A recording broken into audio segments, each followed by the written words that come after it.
Quem é você? Você tem convicção da sua identidade e plena certeza do seu propósito? Bom, um tema que para alguns pode ser muito batido, mas é de extrema importância você ter isso muito claro para renovar a sua mente. E é sobre isso que nós vamos falar neste vídeo, sobre entender a sua identidade. Mas antes de continuar, se você não for inscrito em nosso canal, se inscreva, curta e compartilhe esse vídeo para alcançarmos mais pessoas.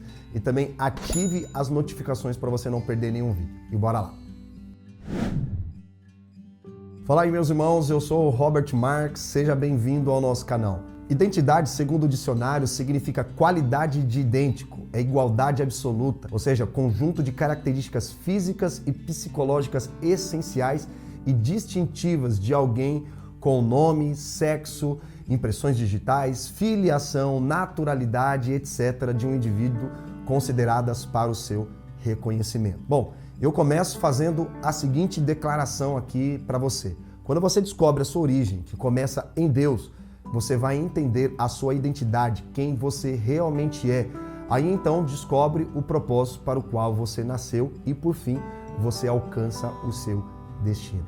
Bom, Jesus, ele ouviu do próprio Pai dizendo: "Tu és o meu filho amado". Logo em seguida, vem o inimigo atacando ele com um "se" para fazê-lo duvidar de quem ele realmente era. Não era um "se" condicional, como Jesus fala, se alguém quiser me seguir. Bom, muita gente é levada a pensar que a primeira tentação de Jesus era transformar a pedra em pão. Mas não, gente. Era para roubar a sua verdadeira identidade. Lá em Gênesis 32 fala da história entre os irmãos Esaú e Jacó. O significado do nome Jacó é enganador. Ele rouba a bênção da primogenitura de seu irmão. Seu pai Isaac pergunta então: "Quem é você, meu filho?" Jacó então diz: "Eu sou Esaú, meu pai." Jacó passa a ser quem ele não é. Ele foge, depois de alguns anos ele deseja retornar para o seu povo e no meio do caminho ele luta com um homem, né? E esse homem pergunta para ele dizendo: "Quem é você?" Agora Jacó diz: "Eu sou Jacó." E o homem fala: "Seu nome não é Jacó, o enganador, e sim Israel, aquele que luta com Deus." Bill Johnson, ele fala uma frase muito pertinente sobre esse assunto. Ou seja, quando você souber quem você é, você não vai querer ser ninguém além de você mesmo. Existe um problema dentro da crise de identidade que nós chamamos de coração caído. Eu tive esse problema também. Passei grande parte da minha vida tentando achar soluções e percebi que se eu passasse 20 anos fazendo terapia, não teria resolvido. Você pode tomar remédio para dormir a vida inteira, mas não vai resolver esse problema. O problema do coração caído, ninguém resolve a não ser o próprio autor do coração. E a crise de identidade, ela começa com o próprio inimigo, né? Lá no jardim, quando o próprio anjo de luz se transforma em uma serpente que lança dardos inflamados do maligno, cujo poder que tem não passa de mentiras atrás de mentiras e que tem como objetivos fazer discípulos da mentira. E quem são esses? Aqueles que acreditam em suas mentiras. E, portanto, se tornam pessoas com crise de identidade. E se tem uma coisa que Satanás visa na tua vida é destruir a sua identidade, seu propósito e também o seu destino. Quando Adão e Eva pecaram ao se entregar à mentira de Satanás, eles ouviram os passos de Deus no jardim e se esconderam. Deus então pergunta ao homem: "Onde você está, homem?" Deus não perguntou o que ele havia feito, mas onde ele estava, a posição dele. Adão responde: "Tive medo porque estava nu e me escondi." Aqui você vê a decadência se instalando. Deus pergunta: "Quem falou para você que você estava nu e o fez comer do fruto do qual eu proibi?" Ao invés de Adão se responsabilizar, ele coloca a culpa na mulher. "Quem me deu essa mulher foi você."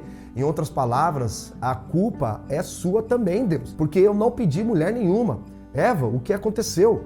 A culpa foi da serpente. Começou agora, então, uma crise psicológica que nos separou de nós mesmos, uma crise social que nos separou um dos outros e uma crise espiritual que nos separou de Deus.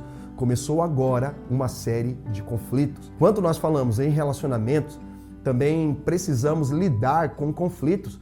Conflitos consigo mesmo, conflitos na igreja, conflitos na família, conflitos no casamento. Por quê?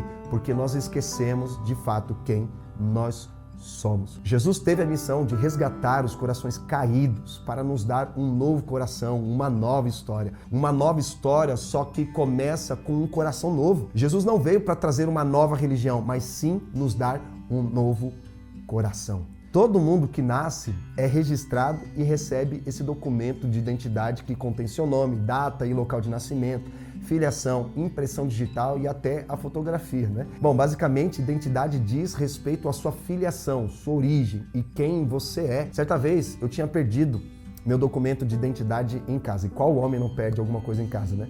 Procurei por toda a casa e não encontrei.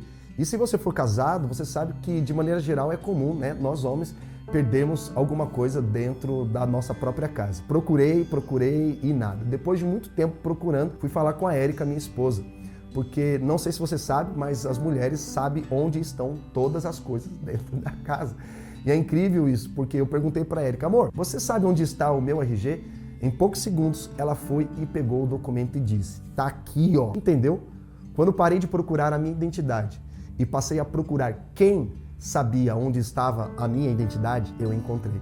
É por isso que muitas pessoas sofrem com crise de identidade, porque como elas estão perdidas, elas tentam procurar em pessoas, em coisas. Aí elas dizem, se eu tiver tal coisa, a minha vida terá sentido. Se eu fizer isso, as pessoas vão me valorizar. Se eu for aquilo outro, eu saberei quem eu sou. Não, pelo amor de Deus, você não é o que você faz, muito menos o que você tem. Você é aquilo que a Bíblia diz quem você é. Você é um filho amado, você é a imagem e semelhança de Deus. Tem até algumas pessoas que afirmam, inclusive, já foi até ensinado em livros escolares que o ser humano veio do macaco. Bom, eles podem afirmar que veio do macaco, que é um grande erro, né? Mas eu e você viemos de Deus. Recebemos partículas divinas de Deus para formar quem nós somos. Pessoas que têm convicção da sua identidade são pessoas livres, livres de aceitação, livres de aprovação, livres de reconhecimento, livres do medo. Por exemplo, se eu perguntar para você, você tem medo de falar em público? E você responder sim, eu tenho medo de falar em público. Na verdade, não é o medo de falar em público, mas é o medo de falhar em público, porque esse tipo de gente fica refém da necessidade de aprovação de outras pessoas. Se você cultiva esse tipo de mentalidade, você ficará com medo de errar o tempo inteiro. Você foi lá e fez um post na internet, segundos depois, você foi lá e removeu com medo de ter errado e falado algo que desagradou alguém. Percebe que isso é horrível? Agindo assim, você vai deixar de fazer coisas incríveis. E eu volto a afirmar, quando você entende a sua identidade, você descobre o seu propósito para o qual você foi criado para ser e fazer. E quando uma pessoa tem problema com identidade, sempre também tem um problema com a escassez. Aí ela começa a julgar as outras pessoas, mas lá no fundo, o que esse tipo de gente que julga os outros, na verdade, o que mais quer é ser o que a outra pessoa é, fazer o que ela faz, ter o que ela tem e estar no lugar que a outra pessoa está. Ela vive sempre se comparando com outra pessoa. Outra característica da identidade é a autoimagem. Autoimagem é quem ou o que nós pensamos ser. Nossos traços físicos e psicológicos, nossas qualidades e imperfeições, nossas possibilidades e limitações, nossas forças e fraquezas. Basicamente, é a forma como eu me vejo, não somente fisicamente, mas emocionalmente e socialmente também. Enquanto a autoestima, que também faz parte desse pensamento, está relacionada ao amor que temos por nós mesmos, a autoimagem é quem nós pensamos ser. E muito do que nós somos hoje é formado pelo ambiente do qual nós crescemos. E muito do que foi dito sobre a nossa vida pode ter causado marcas e feridas. Professores na escola, os colegas do bairro e principalmente os pais podem ter dito essas coisas para você e você acabou acreditando. Por exemplo, você não serve para nada, você não faz nada direito, você nunca será ninguém na vida, ninguém te ama, você é um órfão, rejeitado e abandonado. Aos poucos, vão criando feridas profundas e manchando a nossa imagem e semelhança, até que essas atitudes começam a corromper por completo quem de fato nós somos e acabamos por aceitar e acreditar que realmente somos assim. Isso pode ter acontecido com você, mas não precisa se preocupar. Lembre-se que nós não somos mais órfãos, mas somos filhos perdoados e aceitos como nós estamos. para sermos transformados pela renovação da mente. Assim, restaurar a nossa essência original. Bom, agora vamos ver sobre o autoconhecimento, que é o conhecimento que a pessoa tem sobre si mesma. A palavra hebraica lesh leha, que significa vá para dentro de si, é basicamente você descobrir quem você é. Isso não tem nada a ver com o humanismo, onde o homem se coloca no centro. Pelo contrário, conhecer você mesmo te levará a cumprir com o propósito aqui na Terra. O que fez Jesus atravessar o deserto e vencer a tentação do inimigo, de suprir a sua própria necessidade, foi entender que ele é um filho amado. O problema é que tem gente que procura saber mais sobre o outro do que conhecer a si mesmo. Se você não descobrir quem você é, não adianta ninguém te falar, porque você precisa ter a sua própria experiência de vida. Ter autoconhecimento ajuda a entender quais são as suas habilidades e também os seus interesses. Conhecer-se mais e melhor também ajuda no controle das emoções, tanto boas quanto ruins. Dominá-las é uma forma de evitar problemas de autoestima, de ansiedade, frustração, instabilidade emocional, entre outras dificuldades também que você encontra pela vida. Agora, a mais importante, se não a maior característica da identidade é o Imago Dei. Você já ouviu falar? Sabe o significado disso? Significa imagem de Deus. Quando alguém pergunta assim, Robert, você é investidor? Não. Robert, você é empresário? Não. Robert, você é um pregador? Também não. E por quê? Porque tudo isso é uma função e não o que eu sou. Eu sou a imagem e semelhança de Deus. Porque, como vimos antes, o Filho manifesta o caráter do Pai. Então, é para isso que eu vivo. Olha só o que diz o texto de Gênesis 1:26. Diz, façamos o homem a nossa imagem conforme a nossa semelhança. Eu e você fomos criados à imagem e semelhança de Deus. Todo ser humano carrega essa marca dentro de si. E se você pecar, pode até distorcer a imagem de Deus em você, mas você nunca deixará de ser a imagem e semelhança de Deus. Afinal, a imagem e semelhança de Deus não foi dada apenas aos cristãos convertidos, mas a toda a humanidade. Quando nascemos da carne e sangue, recebemos uma certidão de nascimento do cartório, mas quando nascemos de novo da água e do Espírito, nós recebemos uma nova certidão de nascimento. Rasgamos a antiga para viver a nova. Nós recebemos até mesmo um atestado de óbito, né? Os 7 bilhões de humanos hoje na Terra carregam a imagem de Deus, mas aí você vai e fala, né? Não, eles não são convertidos. Bom, a imagem de Deus foi dada à humanidade, por isso que a humanidade é criativa, até para o que não presta, porque tem um coração caído, mas continua tendo a imagem de Deus. Por isso que a humanidade consegue gerar coisas espetaculares, ainda que não adore a Deus, porque ela tem traços do Criador.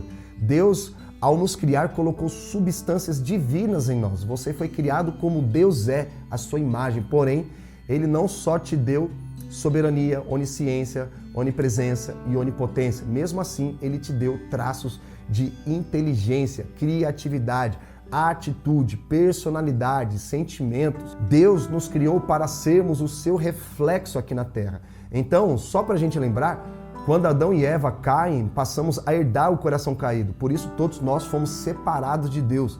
Isso significa que um coração caído não é capaz de destruir a imagem de Deus, mas é capaz de distorcer, ofuscá-la, é capaz de confundi-la. Tanto é que você duvida, né? Talvez alguns de vocês aqui tenham crise de identidade achando que não presta, que não tem valor, que Deus nunca vai te dar esperança para nada na sua vida, que Deus nunca vai poder te usar, que você já fez coisas horríveis com seu coração caído, que você nunca vai poder ter a redenção da imagem de Deus. Cara, eu estou aqui para desmascarar essa mentira na sua vida, porque a obra de Cristo na cruz foi suficiente para destruir a natureza de um coração caído. Agora, sua identidade precisa crescer, cara, em nome de Jesus. É isso, gente. Espero que você tenha gostado bastante desse conteúdo. Deixe aqui nos comentários o que mais te inspirou sobre essa questão da identidade, as características da identidade, beleza? Muito obrigado por você ter assistido e até o próximo vídeo. Valeu!